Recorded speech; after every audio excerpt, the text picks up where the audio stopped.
Mfimfini mantemu na yaba enkra se yabeto dwa esekane mpanyifobia na womo ewo diary Ghana Revenue Authority aban ensaka womo a wototo womo no beka isema na Azura wuni de ehwehwemu bi ebeto abontia na ye SML Strategic Mobilization Limited na adwumakoi na womo de womo ehwe ne yefa won ya chesedi edidwuma baabi a yefa free ne dodo a yefa ene se womo eboa bi mu fa bi mfa kwati kwan so na emoman no ehwe sika na SML ehwehwemu ya yenua bema manase ede beto abonte no na chese jinare ene oman no sabre no soafo no ehwe yesika semso Irakenofriata Finance Ministry no ene de sa contract no emaya ekwawi echi no ne amanebo no na chese nya de omusie sika bia mo man no omani twe sika mo ma yenya wo so emfaso na sese yeka sempanyifo miensa ena sese mpanyifo atonsa from so meyi ensema no Reverend Amisadai Owusu Amoa emibi atwem no na ye Commissioner General ewo Jenry honom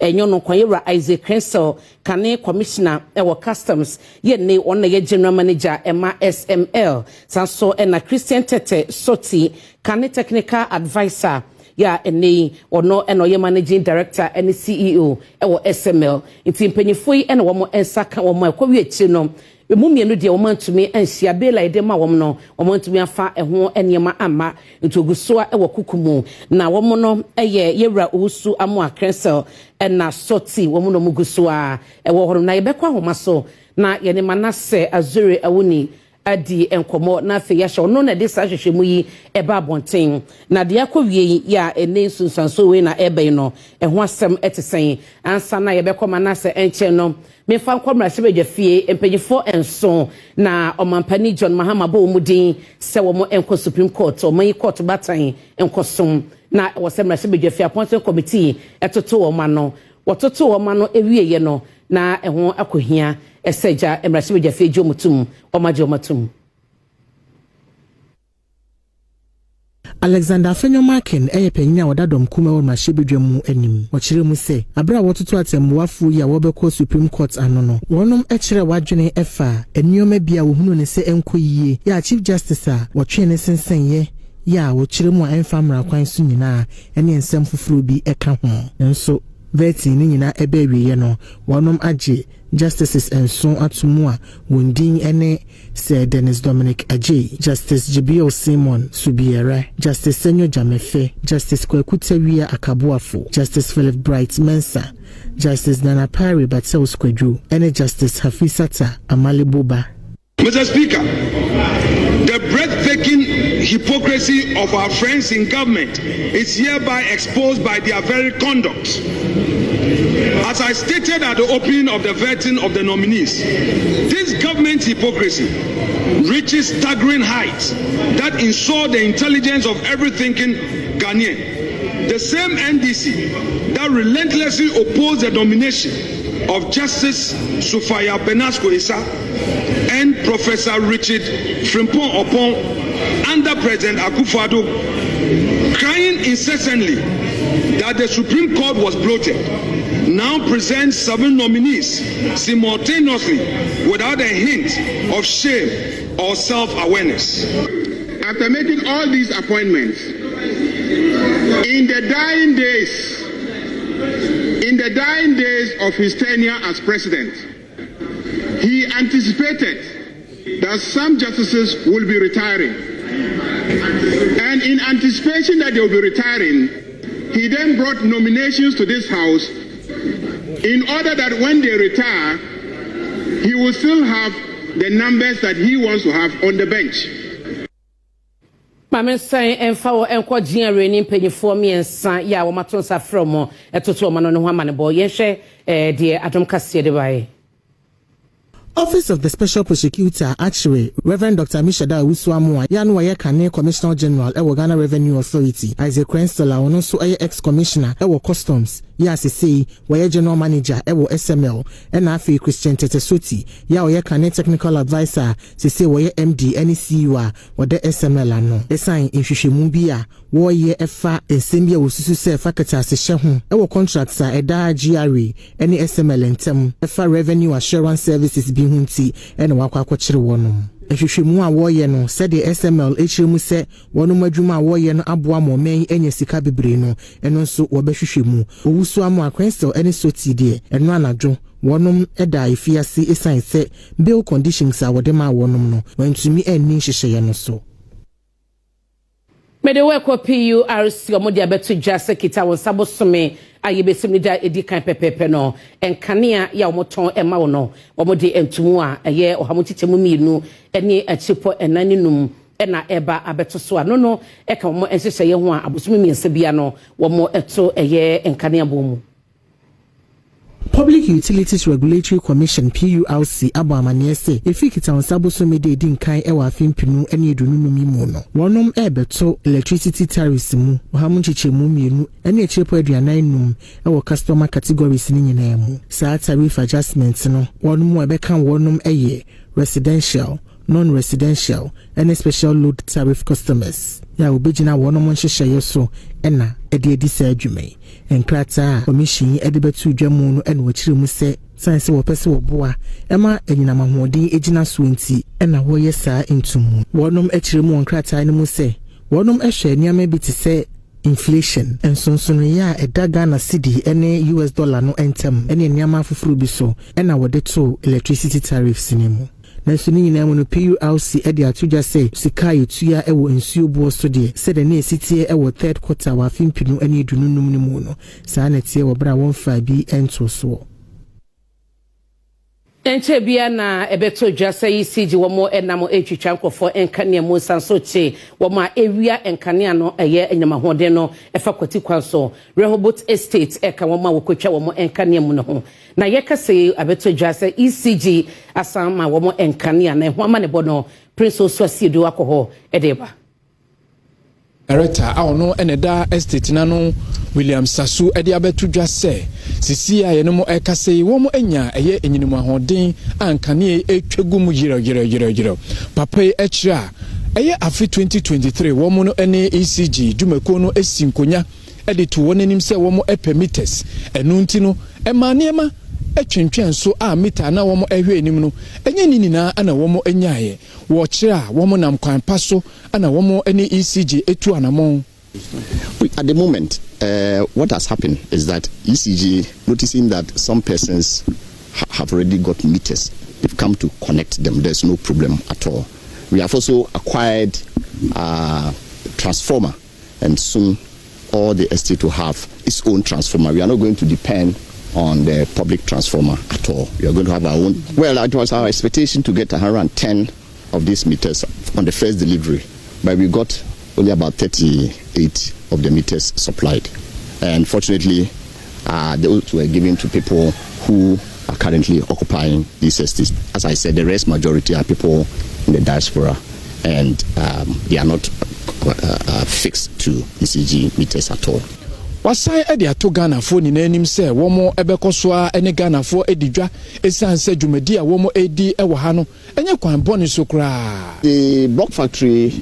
is set up out there. It is not for Rehoboth. Indeed, we don't produce blocks at all. We have private sector operators who supply blocks to all the work that we do here. That factory has been set up by a private sector person who is doing pavement blocks. And I think ECG is dealing with that. Yes.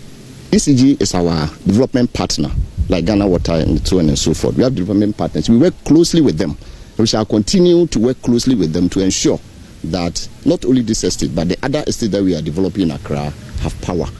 That is what it is. So it is something that is a work in progress. We are working with them and will continue to work with them so that we can achieve our noble objective of ensuring that we provide social housing for the mass people of Ghana. Midday at the Prince Owusu Esiedu, Adom News. Yetwaswana abanye ediabetu jati to Ghana Education Service HSA a school for kwadabia more special schools ya enon ye school bia kwada wawono an ho den etimeko school obi akobie no wono no wonko hobi womo no yo mo a womo dance no mo chese ka bia ban ede womo no womo tie sasika no Sika Ghana Education Service etuya ama special needs education no wakani nyina ebumu a eye Ghana sika no opepe wotwe mpem ohankono ene odowotwe nkono oha wotwe ene edusiansia 8,989,866 Ghana cedis na wachiremu se eka wodi wonu mu nyina se skai ebeso am wodi etua krata ni mu en wachiremu se sika wotua no ekire aban enkiti a wasie se wobeboa ama adesuafo a wonum ewo special needs no watumi asua de wo bra wonfa wo haw bia mu empanyinfo a wonum eda Ghana Education Service ano ena munkrata yiso ada head teachers achechefo eni adesuafo a wonum ewo special schools mu nyina ase ewo abotira wonyaaye empo wo bra na sika no wontua ema wonum osanso ebo aban abaso se wama special needs education ehu ahia ne pa wachiremu se wonum de waye krado so obekoso ani kabi omufu nyina edinkita ho se de beya desuani bia eho nkyere no ewo maimu enkrata yi Daniel Fenyi ya wo head public relations unit ewo Ghana Education Service enanensa ehyasie Abano ani bra brese wo kwatia galamsey nam so ama task force no ne posifo bi miamia hodo ene wo kwa excavators ni machines akisi wo mo echichire na consensus mosque miners no wo mo empage for hs anamo na task force etu no ebi etiam resans wo mo a wo mo eye for magudie to no ne mra kwanso no wo mo fidie nyina no wo mo esesa mo chesa ban ene wo mo enini Small Scale Miners Association yewo my Ghana emu edosobo ebo Ghana by no anti galamsey tax force sekwan bi osifa wonmo edi wonmo ejuma no ene hyehyɛ ya one wonmo ekoye no emfa na bi nso ekoye omusifa fa so wo monkade ahodo bi omudidi juma wonmo mining site a womaso no ene so ntwaye abra president ema association no Mike Kwadwo Pepra oni Adom Kasee edi nkomo no odi nkyeremu se ye na toye nim se ya nhwe ni yi a ekwan a aban foforo no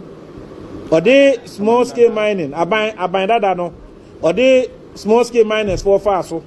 I nam sa no o hwe a lot of votes in the various mining areas no ya nhwe ni ya na sa na ebeto aban ya wabai ni nyina ne say before so be bo hye bo say obe boaye ama yedwuma no etumpon na de enye no we yi aden efim nti e de enim say fine galamsey ya de nyina no yen support it. Say nsuo ni ensase essay but nipo won nkrata oye nedwuma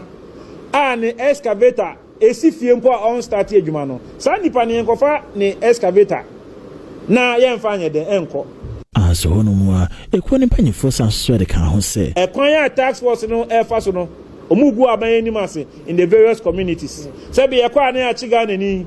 China ni de na eja no yekwa yekoka asem na se be obi enti ye besre aban ye na eto aban ma ne bai bebi eduru ni de se wanka se otinu ayi bone ye besre aban se bebi eduru nu nkotoje gufom tax force no enye the antidote aban fo use tax force mu feli aban fo no use 200 million to fight galamsey mu feli enti de aban ye no or ya follow the omu ye mu feli and you cannot do the same thing and expect different results enti aban and fight galamsey by providing alternative. No do eko akopemu ewo kwa man kese ho na kwamu hene na nyako pepegu wode atudwa se nei wo soi eko ewo enibone edwade enene no so na sam nyina ene se mabu no ene oman yidate nti kwan bi wo so fa so na ne potemo no mo atenkonya nyina no eye dwuma ede so sasem na no na enibone no no etotwa no wo mo eye no dendenden Akomu hene wo kwa man kese traditional area na na nyako pepegu mensa woto so enan ede adesere eto na matran konwa wono mo ewo mfimfim mantamu nyina enimu se adawroma wono mo fa wono nan ensifo mu ntimi enkumfanti a enuboni a omanfo bi enom na na Adom Kasee twetwenkomu no de tudwa se ayi nyina ya moframa da nanso sabe suban bi wo ho a se abofra opanyini hu na abofra bebiri kom na sasabe entunofo na okanya manje anani suban osaya ode hu de omana nkata na ne yeyen orokofom enti mota strempinfo a wehim ha ayemfo won nyinara obia ye na asudi de obneba ne nana wɔn a wɔwɔ akwantum wɔfi akwantum ba monhwɛ wɔn suba no yie wɔsan dɛ nnɛ ndurubɔ na wɔfrɛ no tramɔ na wɔkekeka wɔn no wɔadɔɔso sɛ yɛanka madam mmɔframma yi wɔtɔ na wɔkɔ dɛm tebea no mu a te dɛ mɛnnɛ yɛtena ha a yɛdi dɛm dwumadi ho da ase fɛfɛɛfɛ no yɛnyɛ bi ngu ne dam wɔbɛdu hɔ no ayɛnyɛ mpanyimfo papa mu wɔnhyɛ hɛn anem madwumadi bi a wɔde yɛdi no ɔnwie pɛyɛ ɔmanhene ɔno so wɔnya traditional area ɔkɔamankra kwame akono wɔtɔ so enum nso ɛresrɛ tuabɛyɛ no mu sɛ nɛma pii hianyɛ no yɛda akɔto ɔyɛ mpanyimfo enyim ebi nye hɛn akwan a ɔwɔ kurom ha ebi nye yɛhia 6 unit classroom block yɛda asesa ma ɔwɔ astrotef no nkyɛn ɔyɛ dɔtedan a eduma berɛ a ɔda yɛka gu fam na wɔma yɛ 6 unit classroom block na yɛn nsu no a yɛwɔ no so nanse ɔma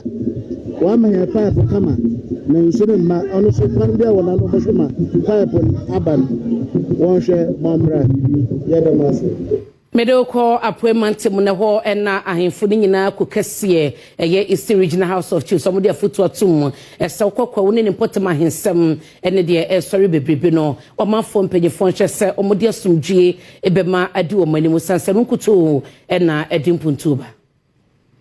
Eastern Regional House of Chiefs ene ede ato omanfo a wono mo ko nyina ene mo se wonka won hommom se ne be ya asomdwe ebedi hene ewo wono mo entem wo kyerɛ de a se enka bom wo hode a ene so timi nam so ema mpuntuo eba wono mo ebiaye na na nsem we atudwa ewa abra judicial committee ede ma Eastern Regional House of Chiefs for ade wono mo atemo bi eba se da sebre akuamo Japan otoso mienu ene ye ko hini a wono mo egeno etumo lawyer ni di ma da sebre kwemu Japan to so mienu Israel aka nsem we se yetudwa say yebe se yina yebe kaka yetima fiti bosumo to so du e wa afie obetwemu kon da sebre kwemu Japan odi ahobrase abotere na nyansa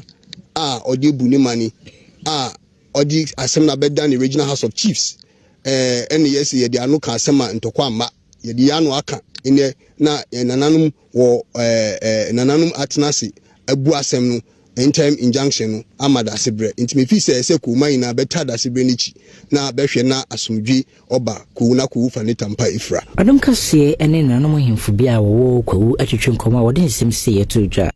Nindi JK Buadi Joseph Kingsley Buadi da sebre akuamwa Japan the second chief of staff ne me ka kyerem panimfo ani se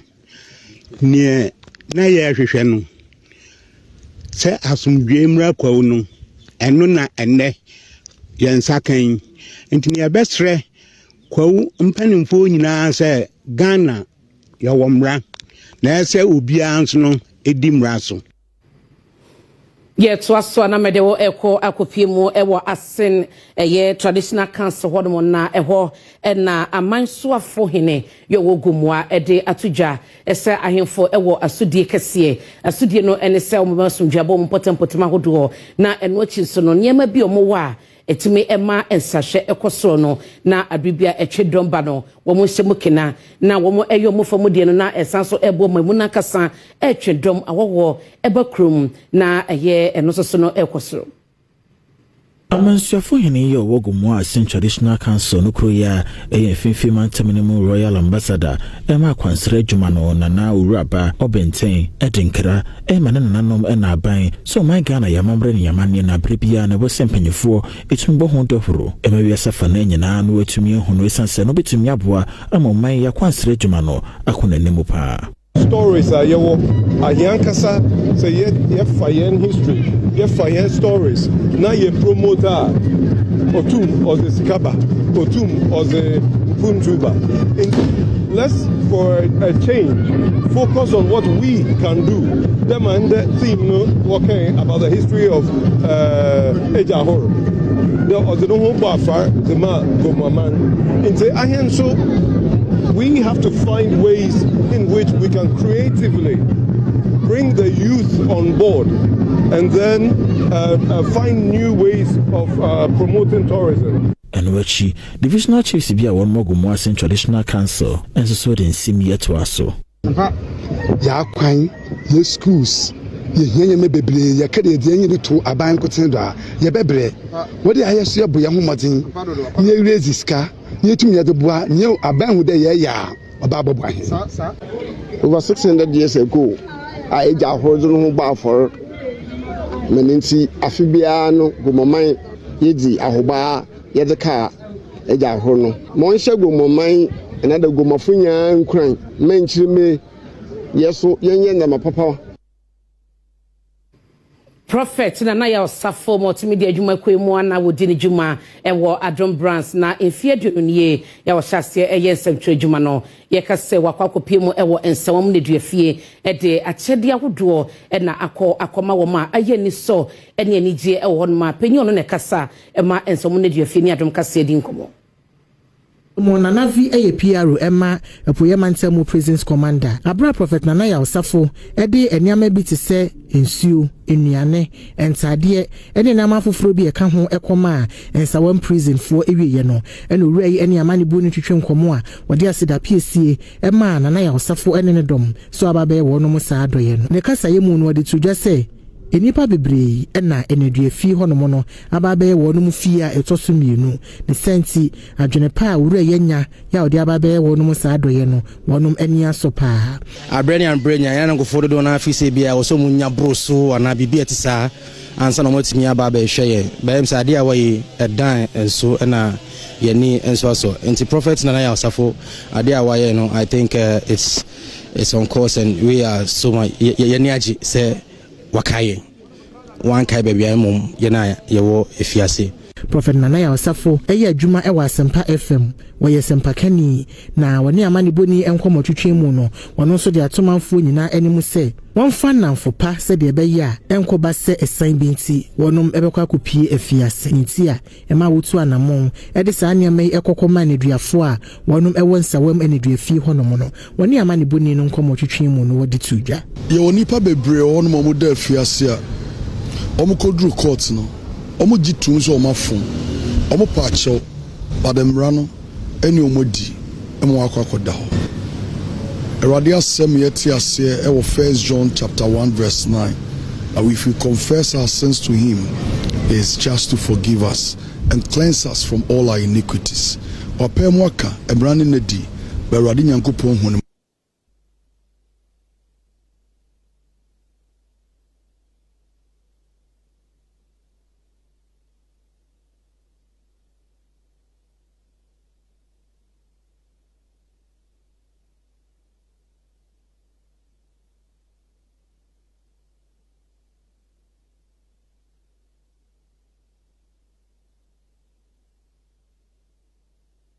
Mamefa wo enko eye MPP amanyuko do matena kese headquarters o mampani dada Jona Jekum kufu wo hon ma okasa skofufro na MPP ebie na emu ene ho kobodie yenkohye sede yeko. If you say that to yourself, the next man would also tell that to himself or the next woman. So why do we get the unity? And without the unity, how can you call yourself a party? Democracy is one man, one vote. Most of you lawyers, doctors, engineers, professionals, these days we are all becoming Europeans. Monogamy. You and your wife, you live in a fine bungalow, perhaps with just a child or two. The laborer outside there at your gate may have 2, 3 wives, perhaps 10 children. When it's time to go and vote, and you haven't won the support, the trust of the, who would win? It's common sense. Kukrudu, please. It's a very sad situation we are in now, and this is why I've chosen. I was invited to come and launch. I'm launching. The physical launch perhaps will be performed by another, but I'm using this occasion to tell the truth as I see it to all of us. This disease of high individualism, me-tooism, was what led to our losing 79 election. We must tell the truth to ourselves. We lost 79 when you consider the ballots. First round, President Liman, and Liman was a good man. I had the opportunity to work with him in the 69-72 government. I was deputy foreign minister and he was a foreign officer. I met him, good man, but he wasn't a practicing politician. He was a professional civil servant. He became, if you like, president by chance. 79, his party, PNP, was looking for a candidate. Their choice was late Mr. Igala. But Igala had been disqualified by a commission of inquiry. So he turned around and picked this young man, well-educated, Dr. Liman. Just like that, and PNP accepted Liman.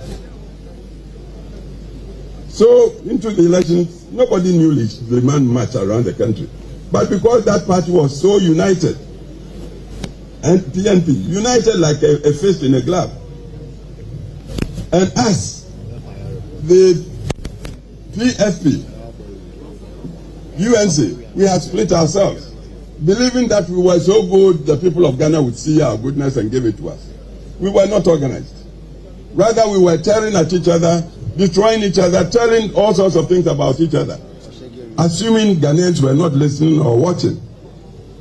So when we cast the vote that year, to our surprise, Liman came first, got 600 and something. Victor also, the PFP candidate, got 500 and something. UNC Powell got 300. Suppose we hadn't split ourselves, 500 plus 300 and something, we would have won one touch. But once Liman got the lead into the second round, again, the way we hate ourselves. Before we knew, most of our people in UNC had gone to support Liman, even against our candidate Victor Osu. That's how we lost it. I tell you, because we did that, we disappointed our country, Ghana, so much. That was how, may he rest in peace, Rawlings managed to succeed with the attempted coup and came to sit on Ghana for 19 long years, traumatizing the country. So sometimes when people are blaming, quietly I blame our tradition, our party, and not so much the tradition as the personalities in our party. We tend to be too self-centered.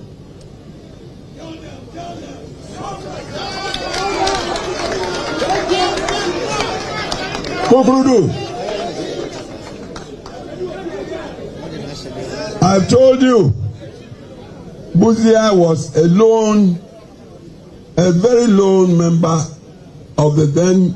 parliament in the 1950s. The Northern People's Party came to that house. Buzia was there before NPP came. I think NPP came in 54. But Buzia had been there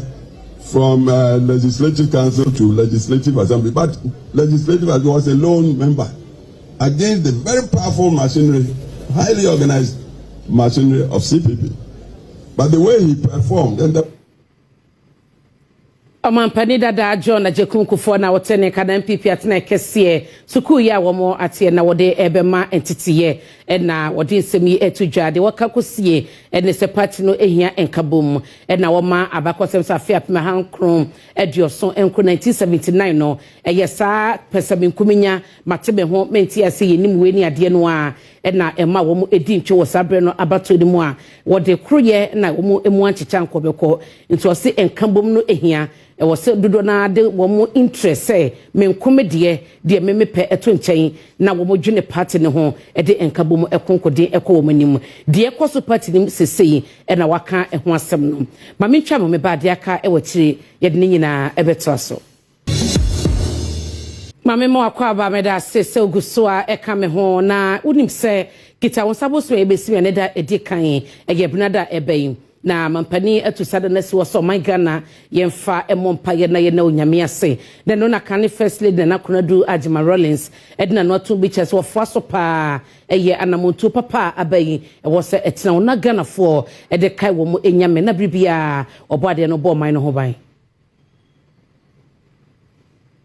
July Bosumede Dikaya Fimpino and I do no nominate emo and a penny for years if one more National Day of Prayer and Thanksgiving. Nebota Yenina and say, Dan withdraw. O my in abbot to me a cabo more one pibo emo, na yadi, edemo, my yasrian senem dear, edia my penny for. Nana say and change my day because so my monentano. Former First Lady Nana Conedua Jamal Rollins and Premtobre Kasee H. was said. Personally informed and for being able to go to other people. Let us know this important aspect of national planning, national togetherness, national freedom that we as ahead of it. And all of us will be part of that. So thank you very much for coming to inform me. Nano see Elvis a free uncle, no chairman, Emma Planning Committee, my National Day of Prayer and Thanksgiving, and so in Simri at Oaso. We all have aspirations for this country. We all have things that we want this country to do. But what can we all contribute so that we can get to that destination? And so, under his mandate, we'll be going around calling on distinguished citizens of this country. And definitely, this journey cannot be complete without coming to see Yet was so na odumja ajumakuno de ababe tuja enra nyame FF nyesa kayante asempa National Lotteries ene as center ente ho nipa bia omo etitikios muni ade no eja etomu ase omo anu ho nteba nka ebetre abaho nyina ama edo ha okese pa ena aba na emu amane bono ene womo echese besa nyumenu nsia abaponsema no aduonu ene womo enyanete se eja atohom na eba nsa na ewosomo etutumi kantentem into ministries fire station na ewo ho ena womo ebo so ekoye kodro bese sima ensia ebra eja no atono achi na mo ekodu honom no na chese hydrants ahodro bese nine ade no na bebre no ano enya dwuma nti womo sanso de fire engines ni bi koye no ye womo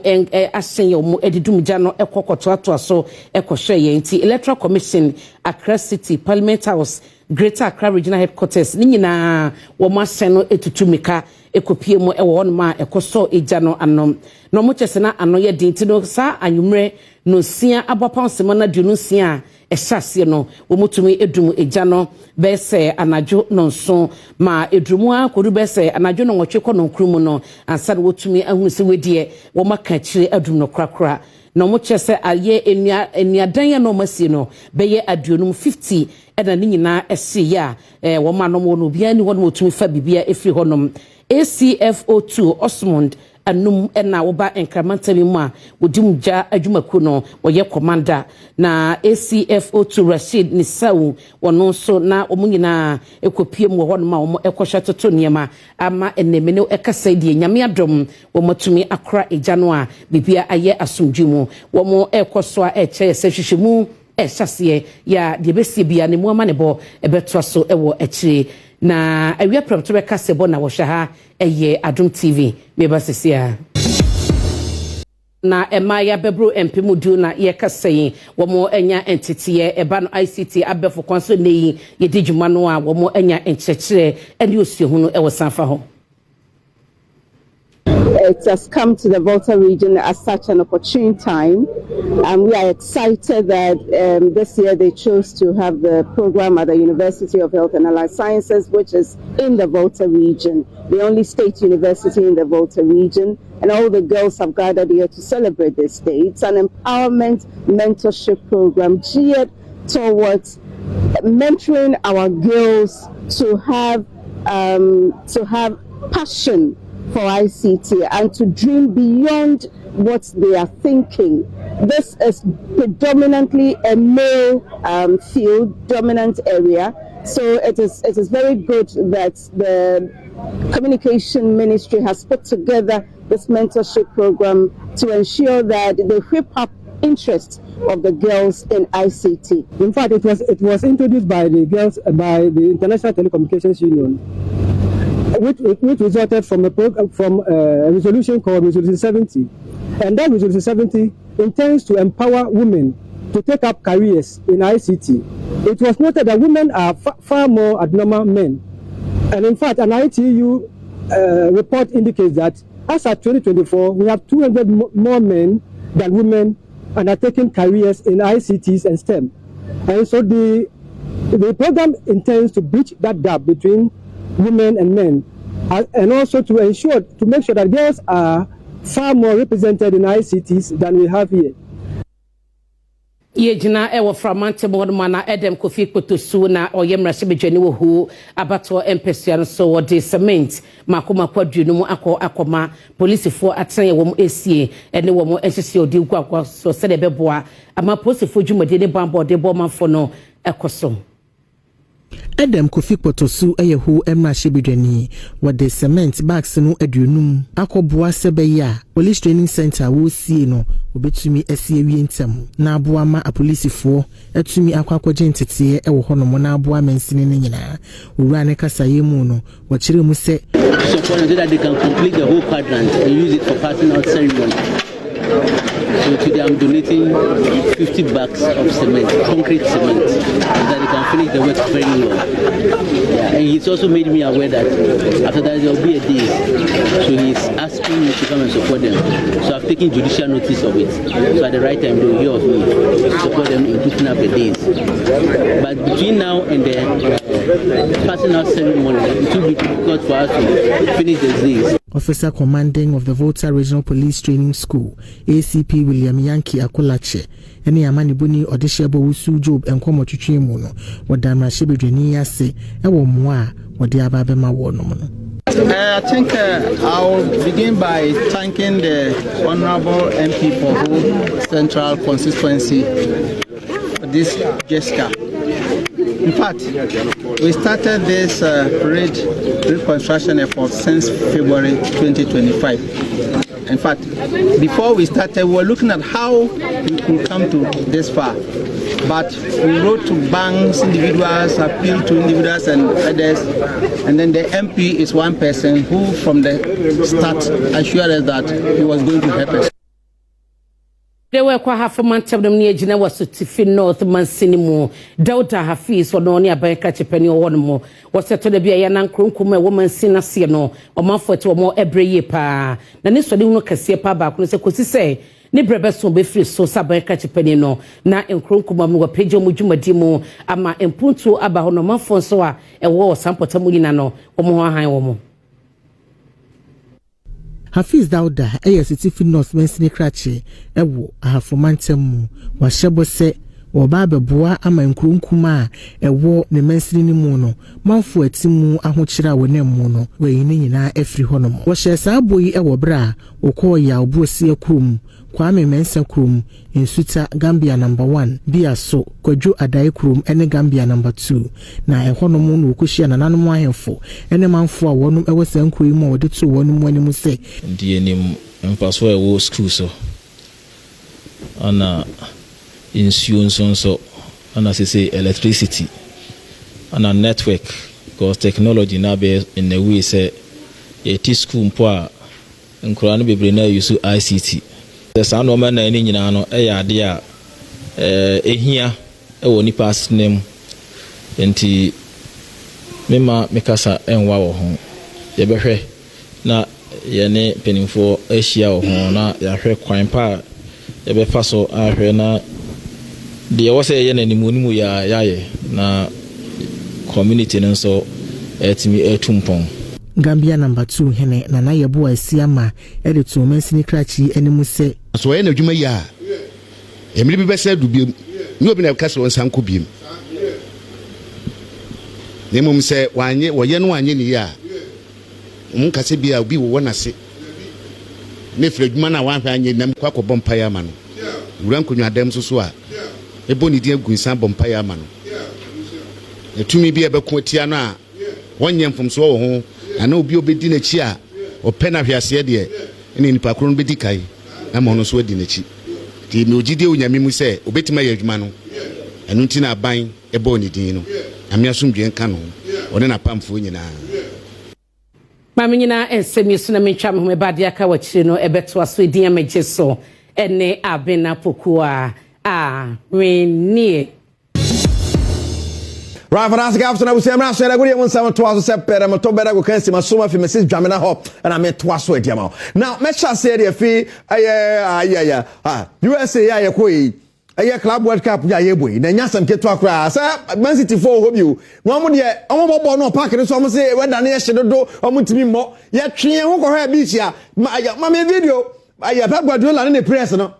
More packet, so I'm saying, we must shemo, and I'm away, and I was you. Ya kwa beach no Chile amu Chile o beach nya sam ketwa ya se jai obi a share shorts we una ho nya utimi share shorts una ho nya to do to munya na ho smooth no bi a share shorts a anya sam ketwa kra eti we leadership example pep no angasa opemu no ejire mu na pa pe say boss ko se chumo ofi o mama so pe jai o ma na ma akono awie yi me pompa me ko fa beach me ko beach kakra ko yime bo so ma wi abom me kakra so na yanku anim na yehwesa ne ensam no society na mi ho Africa esi ana mono ne training ne different na World Cup ye ko World Cup esto se ne ye ball okwa Brofo Academy say ya yenko say ya Brofo Academy ne kire mo pass break pass say ya sa o park le ko mo boss ball no tim say bono pa eshem Yamra legends ne ho fefa brother legends we say we Yeye yankwa pa say ya tie no ye be sure ne nemu odin tie bua kra yeku wake up on the MC yentimi nya bi o na be we dey yentimi nya bi abrafo no he dey no tayo na we ojipo no boshot a enti na the late infum tetenet enti na infum tetenet de because time ye bo mo dey abo ball ya chimo wake up on mbehu aminya mfoma message jam serious one break coach say bo na park ade no so mo yeso training I hear about why. Keju anankasa ni Erica see do body. Bye bye. Why?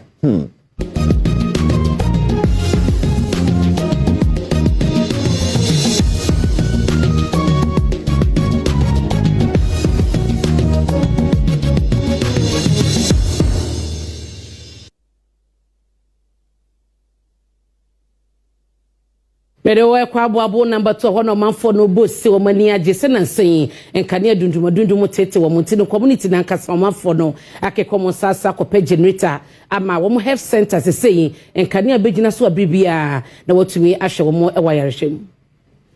Esha wono ewa aboabo number 2 ene wono atedelpa yi isanse be America kra emu ni no enkane no wedumani na sanso so eso eno ntino ekromo hofu ankasa ka wo ho bomu a ojeje ntoboa ye ne wono ede generator akwa apomodin aso ye bia wo honom se wonsum na mboa wa apomodin adwuma wo mo eye na emu abra assembly member ye wa abaton person no so Charles Wusu Asante ene Adom Kasee de nkomo no wo kire mu de namso nti assembly no wono mo edi sejume ya pese yes representation we dima ababo health center ne se sisi ehwe yenkan ye ya yenkan asemo no entimi enyina so eba sa na ema enura mo di free so ho de ba no nyina etimi sei eno nti na yefato ye nso se ye pese ye to sa generator wi edima wo mu se de be ya enura o mo de beba ene ayale fo mo be ho ya le nyina no ebetimi akọ na ye sa de fan kan won se de be ya ye so fan obi be he na yale na ono so ehye no entimi ne no na obetimi enya mframa papa ade akọ na no wesiye oba panyin no hu acha ya wono yu abobo number 2 oba panyin ena David Kunta ya wono so eya danse asokwa district director of health anso den simie eto aso de ma minua ma aka nyina se bibi sei atu o mukrom a mo nye ho se ye de ne to aban ko aso na de aban timi ye no mo kromafo no so mo bo a eyeye wo de wani to aban so a tambia no ene ma be sei ebe say ama o ma na tete apansam enu nti ne yemfe ye nto aban so se ye twan de say aban ebe ye kanea no ama o manya kanea na facility ase esum aba esum ban so a ya na nurse for no o muntimi enhwe ayarefo ni yi do ya to chargeable lamp e de ama omo nso enu ba bia nurse na edu nti nurse for ntimi de omo touch eni omo ankasa omo phone kra e de boa eno so no enso ani ene awia Premtobre Kasee boni nyina no mediasi edian mejeso ene abena pokua wenie da okubakra bakwa waka obi anim se fro obo na boni obi anim se fro apena pokuya